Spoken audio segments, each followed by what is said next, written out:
Hello friends, let me share something in respect of one judgment which is very recently Honorable Supreme Court has delivered.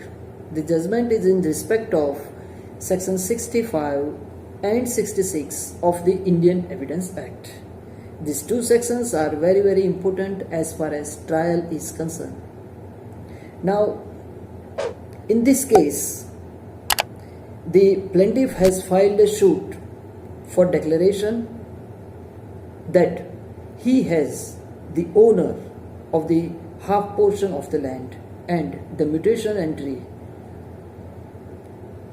which is based on forged will is required to be nullified. During the pendency of the suit, Mr. Plaintiff has filed one application before Honorable Trial Court seeking permission to the plaintiff to file secondary evidence of a copy of the will. The original will is not with the plaintiff. The original will is with the possession, or it can be said that the original will is handed over to the village patwari for mutation entry by the plaintiff. The trial court has allowed that application. Being aggrieved by that order of the trial court, defendant filed one petition before Honorable High Court. The High Court allowed that petition filed by the defendant, observing that in absence of any compliance of section 66, in absence of any compliance, meaning thereby the plaintiff has not filed any application under section 66, and that is why there is no question of invoking section 65. This is the observation of Honorable Supreme Court. However, this is the observation of Honorable High Court.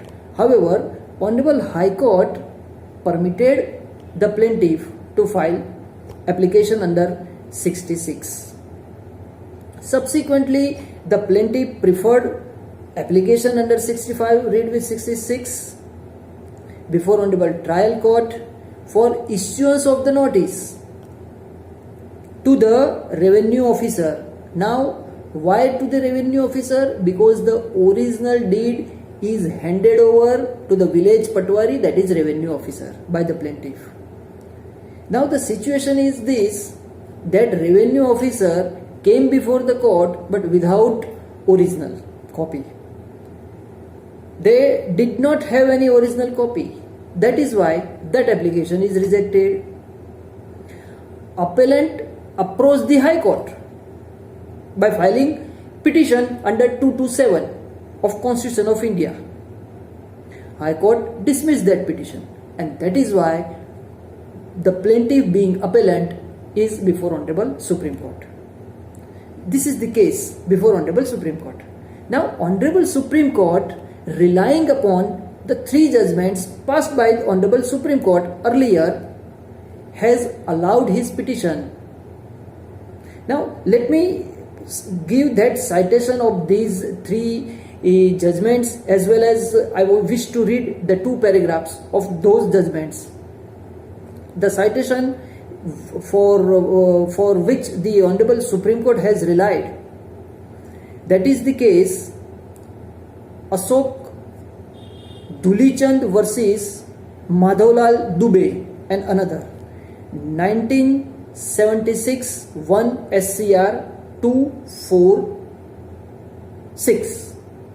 This is the one citation. Second is Rakesh Mohindra versus Anita Berry and others, 2016 16 SCC 483, para number 15. Now let me read this para number 15 because it is related to our case. It is important.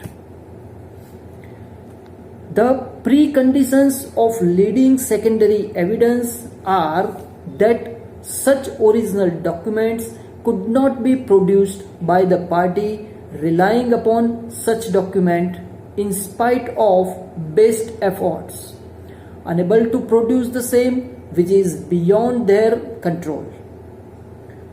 The party sought to produce secondary evidence must establish for the non-production of primary evidence. Unless it is established that the original is lost or destroyed or is being deliberately withheld by the party in respect of that document sought to be used, the secondary evidence in respect of that document cannot be accepted.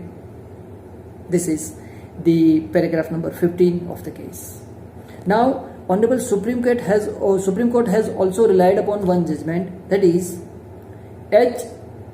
Siddiqui versus Ramalingam, 2011, 4 SCC 240. Honorable Supreme Court reiterated the principle laid down by Honorable Supreme Court itself, that where original documents are not produced with a plausible reason, factual foundation for lying secondary evidence is not established. It is not permissible for the court to allow a party to adduce secondary evidence. Meaning thereby, if a party is not in the position to give any reason in respect of why original has not been filed, secondary evidence is not allowed, or the application filed for secondary evidence is not at all allowed. This is the principle laid down by Honorable Supreme Court in these judgments. Now, relying upon these judgment, or the Honorable Supreme Court has reiterated the same ratio in the present judgment, and by setting aside the order of the High Court, Honorable Supreme Court has observed that looking to the facts and the ratio laid down by the courts, it is clear that the factual foundation to establish the right to give secondary evidence was laid down by the appellant. Appellant, that means present plaintiff. Honorable Supreme Court in this judgment observed that the plaintiff has laid down, or plaintiff has satisfied the factual ratio that the plaintiff is entitled to file secondary evidence, and that is why the present application filed by the plaintiff has been allowed on the basis of the factual foundation was established by the plaintiff. This is the crux of the case.